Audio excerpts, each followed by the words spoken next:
I'm trying to never, ever, ever, ever make another how-to video. I'm talking about none, Zippo, never again. Well, at least I'm trying to.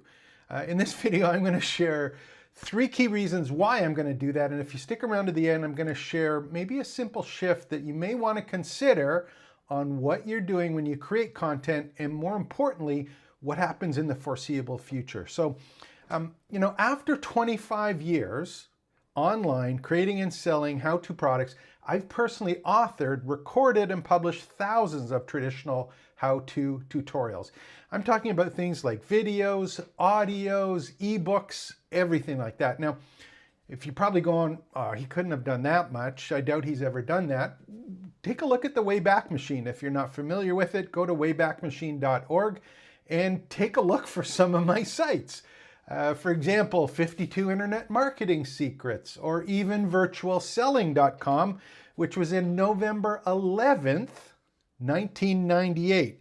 And just to put that in a little bit of perspective, what I did is I pulled it up beforehand just so that you can see it, and there it is.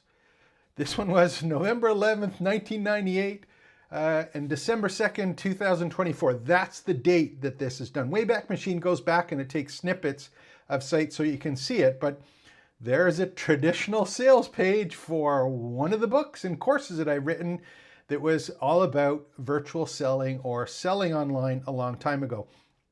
And if you take a look at it, you can see even at that point, I was talking about I'd already created hundreds at that time. So I've been at this a really, really, really long time.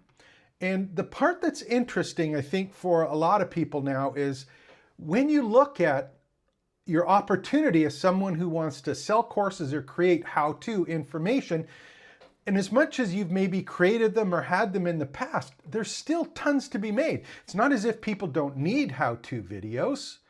There's always ones that are available. And the traditional way of doing them, if you're hoping to sell and make money from how-to videos, that's the big lesson that I've learned. I don't think you're going to be able to do it anymore. And in fact, that's why I'm quitting doing it. Now, I'm talking about if you're trying to build a business, an education business, or actually sell stuff online. If you're just trying to give away products, it's one thing, but if you're trying to sell and make a business out of it, that's other. And if I think about what I find online, and I'm sure you do as well, most of the people that are teachers or experts or people that they're wanting to actually create info products, most of them are addicted. They're addicted to creating how-to products. And what do I mean by that? Well, Christmas is coming around the corner for me right now. And when I think of Christmas, I go back and I remember when I was a kid. And at our house, what often happened is when you're a kid and you're getting ready for Christmas, there was always something hanging on the tree that only came around at Christmas time. Yeah, candy canes. And there was a whole bunch of candy canes on the tree.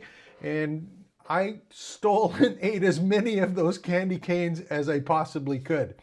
Not just one, not just 2, 10. We used to take them off and hide them. They were always available for Christmas. And as a kid, I remember it was like, man, we got to get some more candy canes and pack them and hide them because they're never going to come around again. People who are creating how-to videos are kind of like those kids in a candy store. They're absolutely addicted to them and they can't get enough of them when they have something to say or when they're thinking about it. So AI, and what's the big shift here? AI has ruined the traditional how-to video, and it's killing how much money you can earn as an online course creator and a YouTube content creator. Now, why is that the case? Well, because it's free. There's almost all of it is free.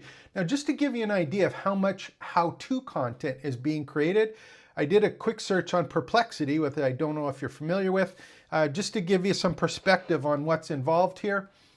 YouTube sees an enormous volume of daily uploads with approximately 500 hours of video content uploaded every single minute, okay?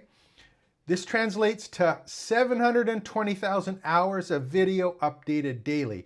Now here's the part that's interesting. Searches related to the term how-to on YouTube are growing 70% year over year. So that how-to tutorial style is absolutely getting slammed on YouTube. YouTube's the second biggest search engine. That's where people are going to find out how to do something. So all of the how-to information that people are looking for, that's free. It's absolutely free. So anyone with a YouTube account or someone who's even comfortable enough to ask a simple question on Perplexity, for example, or a ChatGPT, they have all of the how-to information that they possibly need. So what am I going to do going forward? And this is something you might want to consider is I'm only in the future, at least trying to, because I'm kind of addicted to how-to, but what I'm going to do is I'm trying to only create how-I videos. So just think of it as a bit of a switch, not how-to telling you what to do. I'm going to try my darndest moving forward is to move to how I am doing it. And why is that my particular focus? Because how-to information is free. I'm interested in being able to share my personal experience about doing the things that I'm telling you how to do. And the reason that this is really important moving forward is because of three key reasons. The first one is authenticity. When you share personal experiences, you can build trust and a deeper connection with the viewers, your audience. It also allows you to provide a personal narrative or make yourself different than everything else and lost in like a sea of generic traditional how-to tutorials.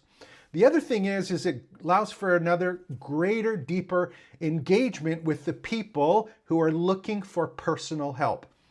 I'm sure people can go and do all the searches that they want on how to do something, but everyone's situation is unique and they're looking for a guide who's been there before.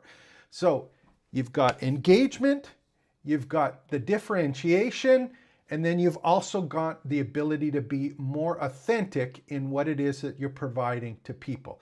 Those are the three key reasons moving forward. And the thing that's cool with this, of course, is not a single one of those, none of them can be created or copied with an AI tool. Okay? So when you're considering this, you have to think about what is the expectation of your audience. Your audience, the one that you're trying to build, they value your personal insights along instructional content. So they want how-to information plus how you did it. It allows you to balance your content because what's happening now is it allows you to put personal anecdotes and actionable information about stuff that you've experienced directly into the content. And most importantly, how I videos naturally lend them to storytelling because they are rooted in personal experience. And if you have been online for the last couple months, at least for me, is that the art of storytelling, the lost art of storytelling, and how I tutorials is where things are going with the influx of all of the how-to materials.